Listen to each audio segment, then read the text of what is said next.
ரஷ்ய விமானப்படைக்கு சொந்தமான SU-25 யுத்த விமானம் உக்ரைனின் விமான எதிர்ப்பு பிரிவினரால் சுட்டு வீழ்த்தப்பட்டுள்ளதாக உக்ரைன் ராணுவம் அறிவித்துள்ளது.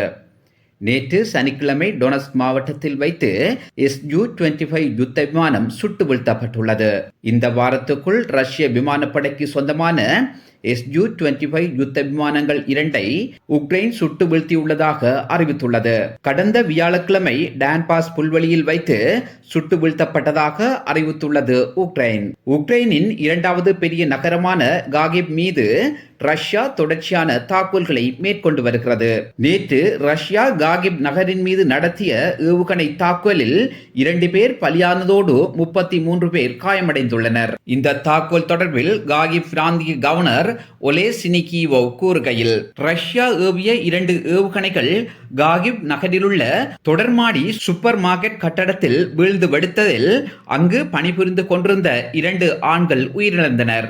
மேலும் 33 பேர் காயமடைந்துள்ளனர்.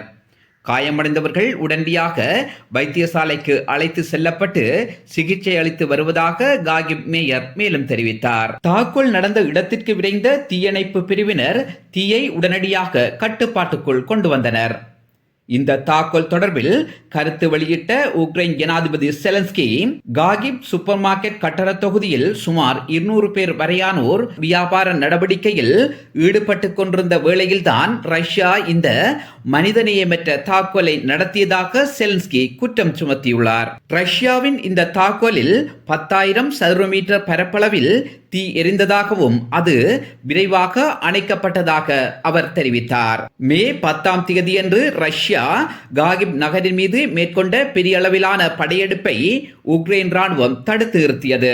அதன் பின்னர் ரஷ்யா நடத்தும் 2வது தாக்குதல் இதுவென்கிறார் உக்ரைன் ஜனாதிபதி செலன்ஸ்கி. காகிப் நகரின் மீது ரஷ்யா நடத்திய தாக்குதல் தொடர்பில் காகிப் நகர மேயர் இகோர் டெரெகோவ் கூறுகையில், சூப்பர் மார்க்கெட் கடை உரிமையாளர்களின் கருத்துப்படி இதுவரை 15 பேருக்கு என்ன நடந்ததென்று தெரியவில்லை என்கின்றார். இந்த தாக்குதல் ஒரு தூய்மையான பயங்கரவாதம் என வர்ணித்த இகோர் டெரெகோவ், ரஷ்ய ஜனாதிபதி புட்டின் பைத்தியக்காரர் போன்று செயற்படுவதாகவும் மேலும் குற்றம் சுமத்தினார். அதே நேரம் காகிப் எல்லைக்கு அருகுள்ள குபியான்ஸ் புஸ்லோவி கிராமத்தின் மீது ரஷ்யா செல் தாக்குதல் நடத்தியதில் 5 பேர் காயமடைந்ததோடு 2 வாகனங்கள் தீக்கிரையாக்கப்பட்டன.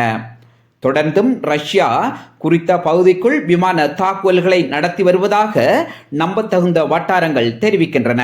கிழக்கு டொனஸ்க் மாவட்டத்தில் ரஷ்யா நடத்திய செல் தாக்குதலில் 40 வயதான பெண்ணொருவர் பலியானதுடன் மேலும் 4 பேர் காயமடைந்ததாக கூறுகின்றார் பிராந்திய நிர்வாக தலைவர் வாடிம் பிளாஸ்கின்.